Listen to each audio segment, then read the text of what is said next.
Finalmente los doctores César Castellanos y Vicente Vargas nos presentaron la lectura psicológica y psiquiátrica del proceso electoral y de sus actores. Estas fueron algunas de sus reflexiones. Si están de acuerdo conmigo, me gustaría comenzar. En todo proceso electoral, toda contienda, hay vencedores y vencidos. Entonces, quizás, si están de acuerdo, podríamos comenzar hablando del duelo. ¿Qué es esto del duelo? ¿Cuáles son los procesos? ¿Cómo se maneja? ¿Debe uno manejar el duelo ante una gran pérdida o una gran derrota? Por favor. ¿Cómo no? Bueno, efectivamente, el duelo emocional. Es uno de las entidades clínicas que entendemos. No hay duelo electoral en psicología todavía no se ha sí, se habla, en la cultura norteamericana, después de la pérdida de John Kerry ante George Bush, se instaló algo que los psicólogos asesores políticos llamaron el estrés postelectoral y la depresión de la derrota electoral, porque eso en la sociedad norteamericana fue un fenómeno en aquella época, en 2004. Y eso pero eso es un divertimento del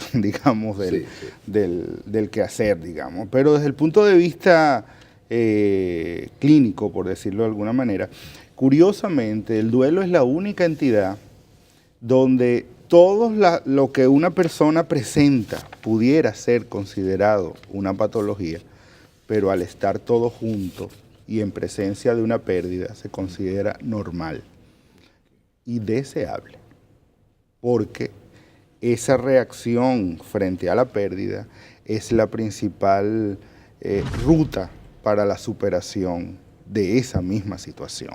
¿Ya? O sea que la forma de manejar y superar un duelo es hacer el duelo. El duelo tiene etapas. La primera etapa se llama shock o negación. O sea, la persona queda tan impactado porque la persona no cree que eso pasó. Eso nos pasa a todos.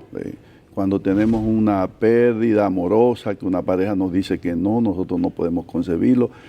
Si perdemos en los deportes, uno no cree que su equipo perdió, una enfermedad, entonces, porque dicen los neurólogos que las neuronas no están preparadas para recibir malas noticias. Las neuronas, que son las células del cerebro, siempre quieren la buena noticia. La buena noticia es ganaste. ¡Wow! ¡Qué bien! Excelente, qué bien lo hice, qué bien lo hizo la Junta, todo maravilloso. Cuando dicen perdiste, entonces el shock, eso te da duro, tus neuronas no quieren recibir la mala noticia de que perdiste y entonces tu cerebro organiza todos los mecanismos posibles para decir que eso no es verdad. No es verdad. Entonces a mí hay que aclararme eso, porque no puede ser cierto. Y comienzo a buscar la explicación de eso. Pero eso es parte de ese impacto, de ese dolor y de esa noticia que yo no quiero aceptar, porque me haría sentir mal. Entonces esa es la primera fase del duelo, porque luego van a venir otras fases, porque el duelo tiene varias etapas. Pero la primera es, eso no es verdad.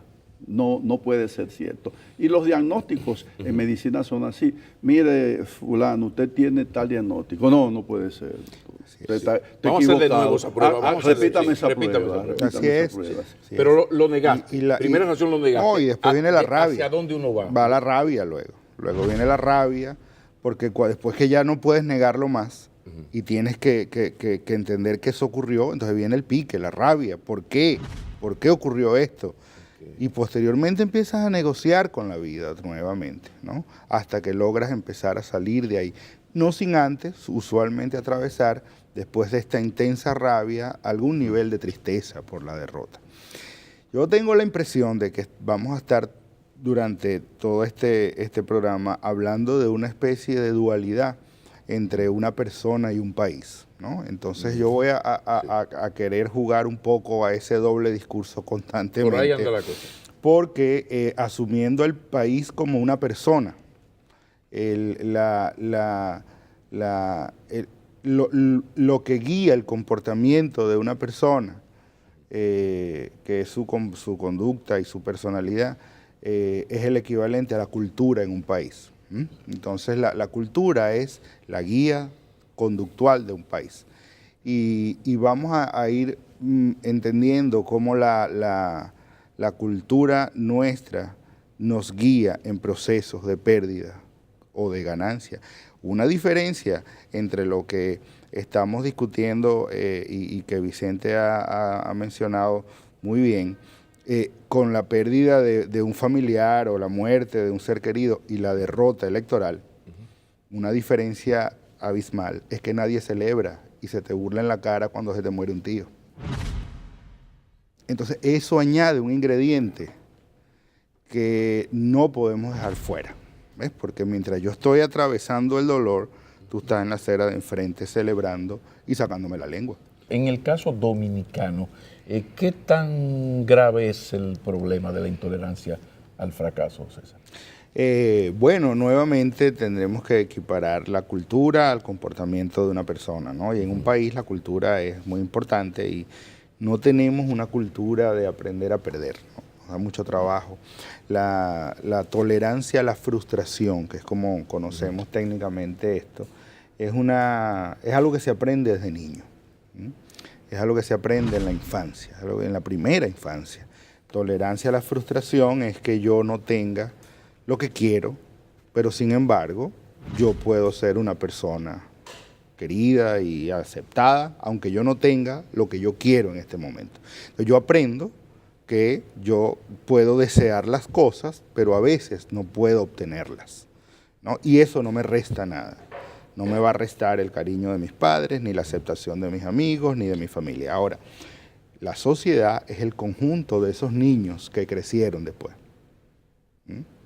Y cuando yo no puedo obtener lo que yo quiero y comienzo a confundir la realidad con las posibilidades, que es precisamente la confusión entre lo que yo quiero y lo que yo deseo y lo que hay.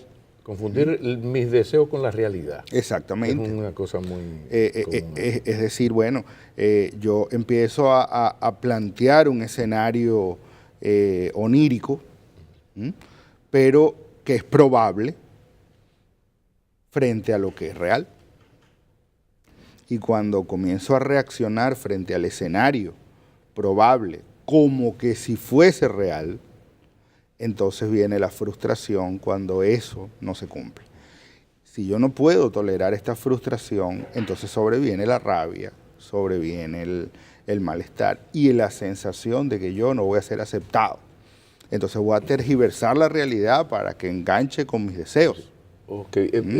Vicente, esto nos llevaría entonces a una explicación de por qué hay tanta vocación como para la violencia. Hay mucha gente que a partir de esto resuelve, hay un video de un político, creo que de la provincia Valverde. De Mao, sí, una cosa horrible. O sea, ¿hay una relación con esto, por favor? Sí, definitivamente sí, porque en la medida, como decía César, que yo no puedo obtener algo que yo creía que iba a tener o que tenía también.